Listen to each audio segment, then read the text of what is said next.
जिस तरह से हम लोग जी रहे हैं, ऐसे तो जानवर भी जी रहे हैं। आहार निद्रा भय में सामान्य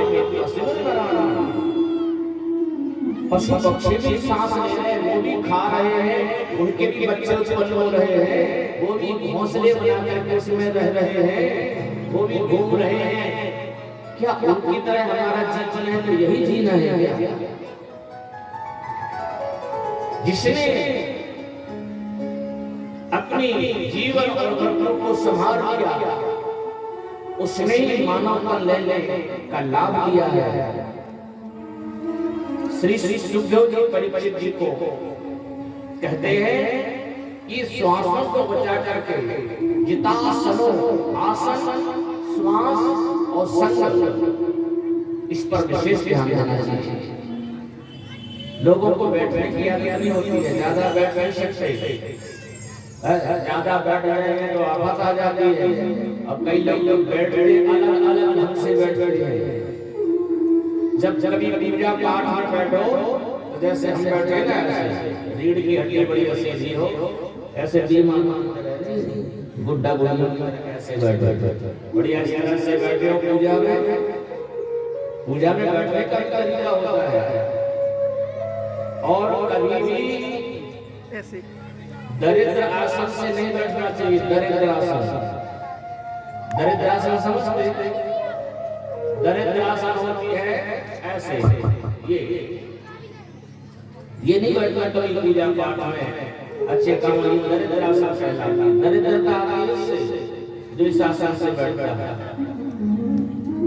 और उससे भी खराब आसन एक और होती है जिसको बोलते हैं उकड़ू आसन। उकड़ू अपने बोलने उठने में तो उकड़ू में बैठा है। अब कई लोग तो याद आ रहा खा भी बैठे मरने से उकड़ू बैठे, खा भी है उकड़ू बैठे लगे। बात हमारे में आप बता रही है उकड़ू बैठे। कभी भी अब कई लोगों को हमने देखा हवन करते समय, हवन में बैठ उकड़ू बैठे, कोई हाथ दिखता है ऐसा स्वाहा स्वाहा उकड़ू। कभी हवन करने बैठो उकड़ू मत बैठना, भोजन करने बैठो उकड़ू मत बैठना, स्नान करने बैठो उकड़ू मत बैठना। हर जगह की आसन होती है, किस आसन से बैठना चाहिए। और एक बात और ध्यान रखना, आसन मंत्र माला मूर्ति ये बार बार बदलना नहीं चाहिए। ये बदली नहीं जाती, बार बार बदलते रहते ना लोग।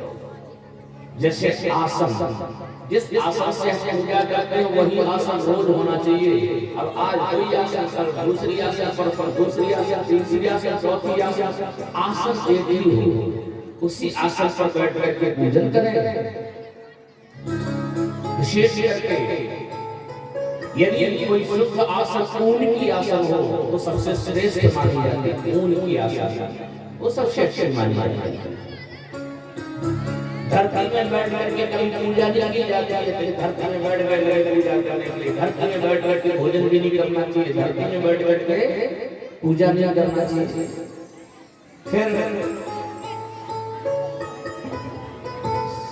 ये भोजन करते समय कभी भी धरती पर या शिला पर में कोई न कोई आसन हो तो आसन न बदले, माला नहीं बदलना चाहिए। जिस माला से आप जाप करते हैं रोज उसी माला से जाप करो। जपने वाली माला गले में मत डालो और जिस माला को पहन के उससे जाप करो। माला दिखना नहीं चाहिए, माला झोली के अंदर होना चाहिए। जैसे ये है ना हमारी माला, ये देखो इसे झोली के अंदर है, बाहर नहीं निकलती कभी। और इसको हो गया सालों से ये माला इसी से जाप होता है। तो माला नहीं बदलना चाहिए, मूर्ति नहीं बदलना चाहिए। जिस मूर्ति की हम शुरू से पूजा करते आ रहे हैं, चाहे छोटी हो चाहे बड़ी हो चाहे जैसी भी हो। और मंत्र नहीं बदलना चाहिए। मंत्र जो गुरु मंत्र मिला है वो कभी बदला नहीं जाता है। ये बोले साल 2 साल तक रह रहे महाराज का मन तो ले लिया, अब तुम अच्छे से महाराज देखे, बोले महाराज तुम हमें अच्छे से लग रहे हो, तो उनकी दीक्षा तो जाए पुरानी हो गई, वो छोड़ रहे हो, तुम ले लो दीक्षा।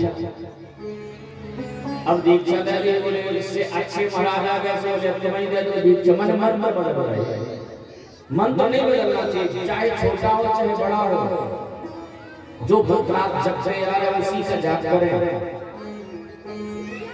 ये सिद्धांत मन पर माला मूर्ति ये कभी बदलना नहीं चाहिए।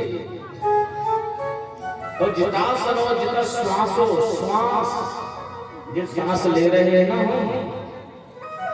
ये सांसें